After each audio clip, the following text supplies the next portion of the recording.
Hello po! Ayan, mag-i-spray na po ako ngayon ng aming mga mangga. Ito po ang gamit ko, potassium nitrate. Ito po ang pampabulaklak namin. Ayan, para siyang betchin. Ayan, susukat na po ako ng potassium nitrate sa lata ng sardinas. Hindi ko kasi kaya yung isang tangke, kaya kalahalahating tangke lang. Kalahating tangke, isang lata ng sardinas.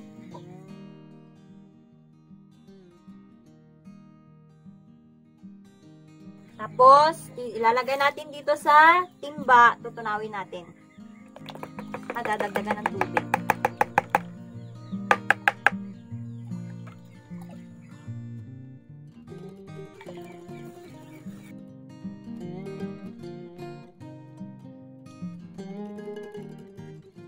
Tunawin natin.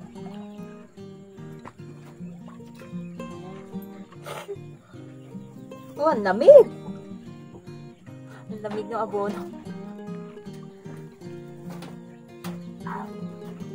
Ito lang po yung gagamitin kong sprayer, yung mano-mano. Kasi wala pa po akong pambili ng power spray.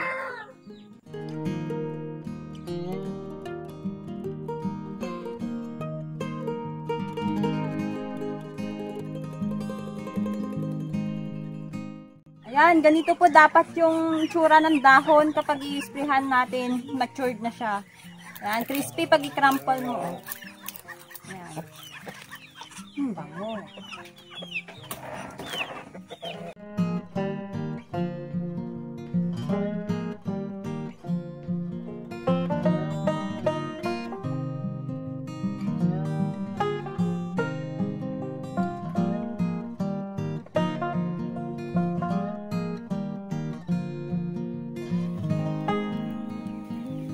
Kaya magtitimpla po ulit ako.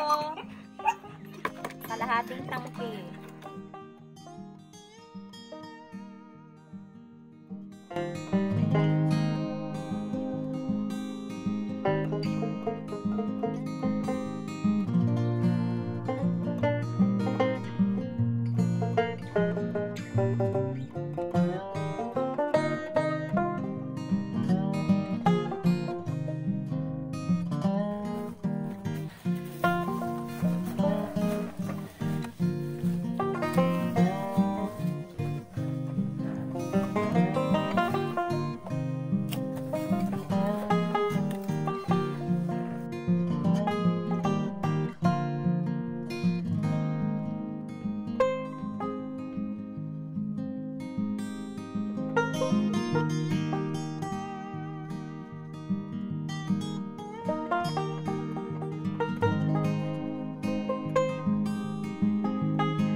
Ayan, titignan po natin yung mangga na inisprayhan ko. Kasi pang 20 days na po niya ngayon, simula nung inisprayhan ko siya ng pampabulaklak. Tara po, tingnan natin. Ayan po yung bulaklak ng aming mangga. Lumabas na siya.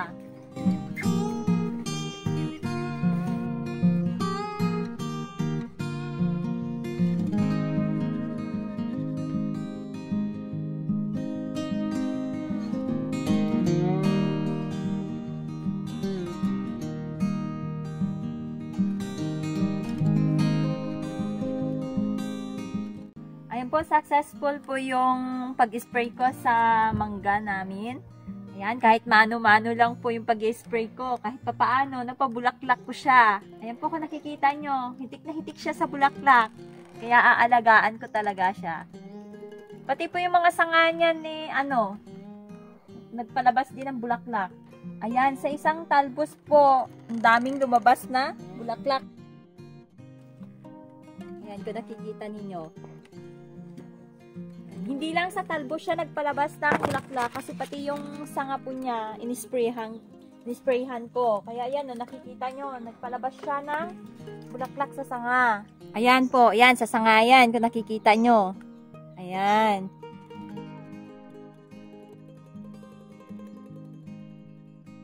Ayan, potassium nitrate po kasi yung ginamit ko na pampabulaklak dito sa mangga. Kaya po pati yung mga sanga niya namulaklak.